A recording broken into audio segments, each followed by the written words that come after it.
दोस्तों नमस्कार, मैं पंडित ब्रजभूषण शर्मा आप लोगों के सामने एक बार ब्रज फ्यूचर पॉइंट के सोचने से। दोस्तों, मैं वैदिक और न्यूमरोलॉजी की दोनों कड़ियों को आपस में जोड़ के कुछ बातें बताना चाहता हूँ। जिस तरह से हमारे न्यूमरोलॉजी के अंदर 951 होता है तो व्यक्ति का कॉन्फिडेंस लेवल बड़ा शार्प होता है। हमें कुछ शब्दों का याद करना है। जैसे 438 होता है तो उस व्यक्ति की विल पावर भी मजबूत होती है और राजनीतिक क्या होता है, थोट प्लान होता है।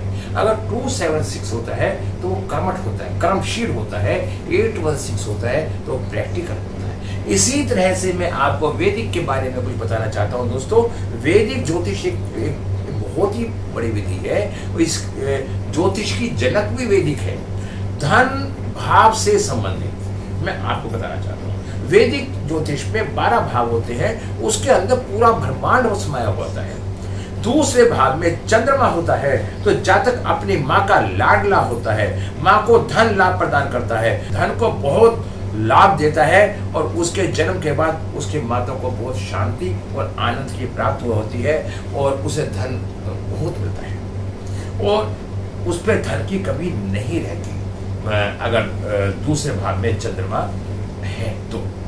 अब मैं बताता हूं, दूसरे भाव में यदि बुध अकेला बैठा है, बुध किसका कारक है, वाणी का कारक है। ऐसे जातक के घर में यदि बंद घड़ी, लोहा, लंगर इस तरह का सामान कुछ रखा हुआ है, अगर वो उनको वहां से नहीं हटाता तो उस व्यक्ति के दिन उल्टे चालू हो जाते हैं। मैं आप लोग को बताना चाहता हूं, यदि बुध दूसरे घर में है तो आपके घर में बंद घड़ियां होंगी, उन्हें आप निकालिए। यदि फिर गुरु यदि दूसरे भाव में होता है, ऐसा जातक किसी भी व्यक्ति को बहुत अच्छी सलाह और शिक्षा देता है। ये ऐसा व्यक्ति मंत्री भी बन सकता है, ऊंचे पद पे जा सकता है, एक प्रिंसिपल जैसे रैंक भी हो सकता है। दूसरे भाव में यदि शुक्र होता है तो जातक की वाणी बहुत ही अच्छी होती है तथा उस ऐसे व्यक्ति को गोलगप्पे खाने का बहुत शौक होता है। यदि आप दूसरे भाव में शुक्र हो तो उस व्यक्ति को गोलगप्पे, ये मैं आपको ऐसी युक्तियां बता रहा हूं जो फिक्स पाई जाएंगी। आप अच्छे तरीके से इन सब का अध्ययन करेंगे तो आपको आनंद की प्राप्ति होगी और आपकी ज्योतिष की ग्रोथ बढ़ेगी। दोस्तों, यदि आप लोगों को लगता है आप लोगों को कोई परेशानी है या आपकी परेशानी हल नहीं हो पा रही है तो आप मेरे से कंसल्टेंसी ले सकते हैं। मेरा मात्र शुल्क 1500 रुपये है। ये बातें मैं आपको इसलिए बताता हूं जिससे कि आपको आने वाले समय में कोई परेशानी ना हो। शनि यदि दूसरे भाव में होता है तो ऐसा जातक वाणी बहुत खराब होती है, बहुत खराब होती है। जातक की को बासी भोजन खाने का शौक होता है, जंक फूड। और मैं आपको दूसरी बात और बताता हूं, यदि दूसरे भाव में शनि है और अपने घर का है, अगर मकर लगन है, कुंभ में शनि है या शनि दूसरे भाव में है, दूसरा भाव किसका होता है, धन का, और शनि जहां बैठता है वहां का फायदा करता है। ऐसे व्यक्ति को धन की कमी जीवन में कभी रहेगी नहीं। ये युक्तियां फिक्स है, इन्हें आप हटा नहीं सकते। दूसरे भाव में राहु होता है तो जातक जितना भी पैसा कमाए वो उसके घर में बरकत नहीं होती, यूजलेस खर्च हो जाता है। और दूसरे घर के राहु को व्यक्ति को कहीं बाहर जाके काम करना चाहिए। यदि वो अपने देश प्रदेश में ही काम करता है तो उसे बरकत नहीं हो पाती और उसके जीवन में तरक्की नहीं होती। अगर दूसरे भाव में केतु है तो ऐसा व्यक्ति अपने जीव निकाल कर खाना पसंद करता है और उसके घर में बरकत नहीं, योग नहीं होती।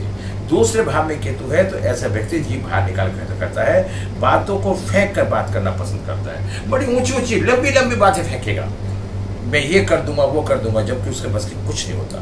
5 रिपीट नहीं कर पा सकता होता है। रेप संगीत या संगीत जानकर भी हो सकता है। दशम भाव में यदि मंगल होता है तो जातक इंजीनियर के फील्ड में हो सकता है, अपनी सेना का कमांडर हो सकता है, इंजीनियर हो सकता है, अपने व्यापार के अंदर हायर पद पर हो सकता है, मालिक भी हो सकता है और MBA भी कर सकता है।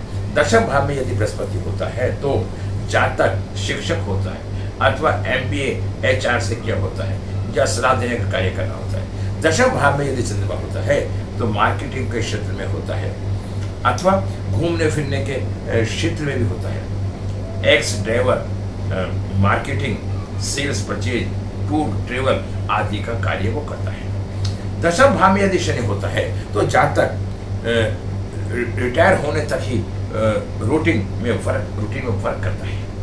उस व्यक्ति को हटाना पड़ता है, वो हटता नहीं है। अगर 10वें भाव में शनि है तो ऐसा व्यक्ति फैक्ट्रियों का मालिक भी हो सकता है, क्योंकि शनि उसका अपना पक्का घर है कालपुरुष की कुंडली के हिसाब से।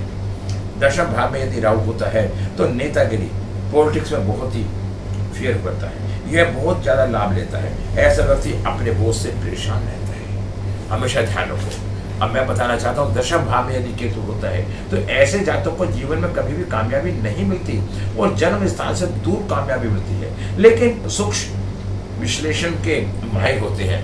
अगर 10वें घर में केतु होता है तो फिर मैं आपको बताना चाहता हूँ वो उस व्यक्ति का जो एक जगह टिके नहीं रहता, उसे जगह जगह उसे पलटना पड़ता है, क्योंकि केतु का काम है केतु छुटाए खेत। केतु होने से 10वें स्थान में वो व्यक्ति एक जगह नहीं टिक पाता। ऐसे व्यक्ति को व्यापार नहीं करना चाहिए, जॉब करना चाहिए, क्योंकि अगर व्यापार करेगा तो व्यापार में भी परिवर्तन आएगा और व्यापार में नुकसान हो सकता है। ऐसे व्यक्ति के पास अनसेट लोगों का मिलना जुलना रहता है, यानी इनके पास जो भी व्यक्ति आएगा बेकार नेचर का आएगा। ऐसे जातकों को अच्छे ज्योतिष या टीचर भी हो सकते हैं अगर वो कोशिश करें। तो मैं फिर आपको बताना चाहता हूँ दोस्तों, मैं ब्रजभूषण शर्मा, ब्रज पूजन पॉइंट से। यदि आप लोग मेरे परिवार के हिस्से हैं, अगर आपको मेरी पूरी वीडियो पसंद आती है तो मेरे उसको लाइक करें, सब्सक्राइब करें। और मैं आप लोगों से इच्छा ये रखता हूँ कि आपको कंसल्टेंसी जरूरत है, या आपका प्रेम में धोखा है, या आपका प्रेमी आपका साथ नहीं दे पा रहा, या यदि आपको कोई प्रेमी नहीं मिल पा रहा, या आप कहीं बाहर जॉब करना चाहते हैं, विदेश जाना चाहते हैं, कोई भी समस्या आ रही है आपके पास सामने, तो आप मुझसे संपर्क कर सकते हैं। पंडित ब्रजभूषण शर्मा, ब्रज पूजन पॉइंट। नमस्कार।